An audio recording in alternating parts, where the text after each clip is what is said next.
When I come later and open mic, the only people left in the audience are people waiting to get on. So it's like kind of an antsy, like, when's this guy gonna be done?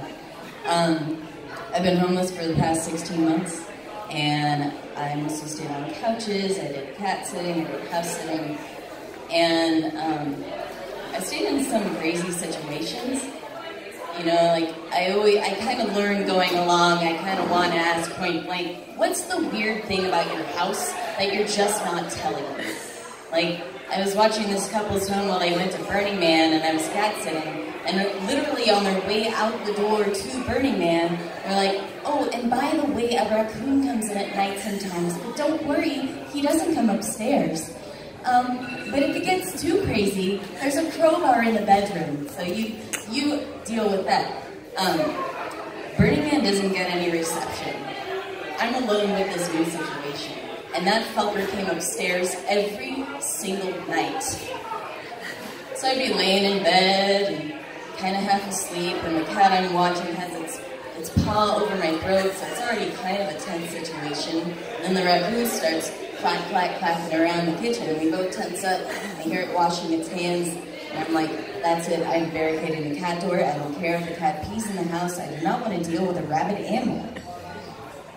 I was staying on my friend's couch, and I could not sleep there because they get up at 6:30 in the morning, and I work at a dispensary, so I get up at like 10, and every morning I wake up to her housemate coming out of his room, and he can't seem to wake up without sighing audibly. So I hear,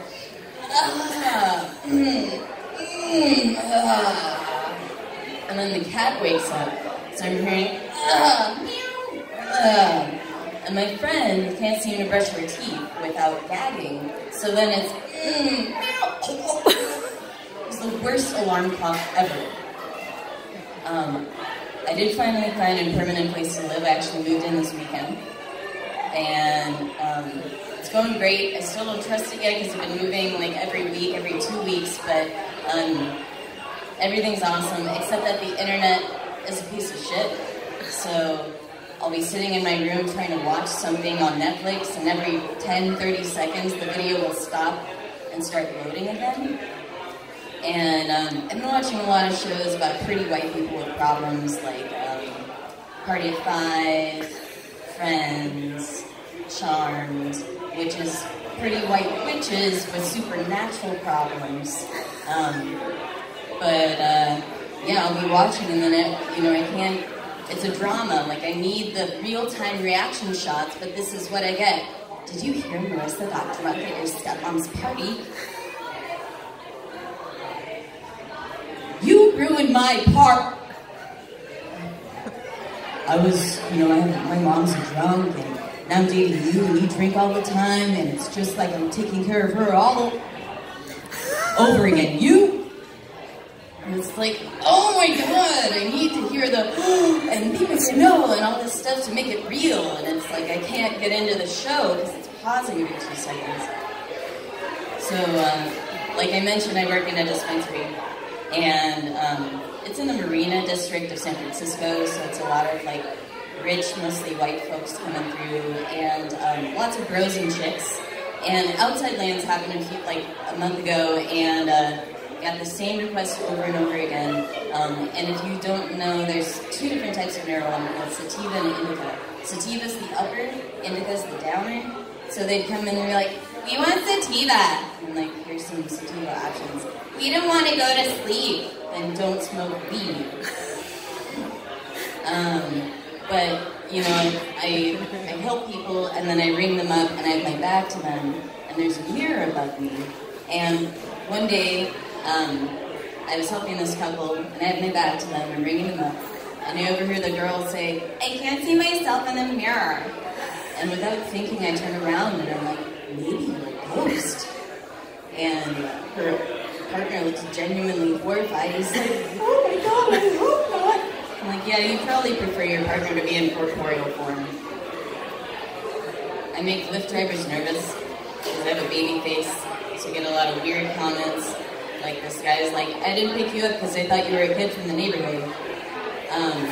But I got into a Lyft recently And I sit down in the back seat, and the guy's like, wow, you have your own Lyft account. I'm like, yeah, and you're picking me up. Why is he asking that question? But he's like, you look really young, do you get that often? I'm like, yes, I do. And he's like, oh, you'll love it when you're older, blah, blah, blah. Then there's a pregnant pause, and he says, is it a medical condition? And you'd think he'd realize that he'd said something really awkward and personal, but he just keeps going on that train for like the next 10 minutes of the Lyft ride. I was in another Lyft, and it was clear that the person in the back seat was under 18. I'm like, how come she's not getting asked if she has a medical condition? But it became clear that we were taking her to high school, and we dropped her off and like commenting to the Lyft driver, oh, what a luxury to get a cab to high school, you know, like you're supposed to just be late or get someone to pick you up or walk to school. And we get to the BART where she's dropping me off. She's like, oh, I'm sorry, which high school was I taking you to? You know, they raised the age limit for cigarettes to 21, and I paid that because I'm going to get carded until I'm 40.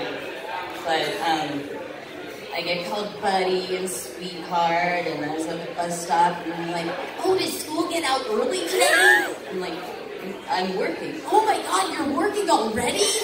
Like, you think, I'm glad you're so happy for me being a productive member of society. All right, thank you, that's my time. Give it up for Abel.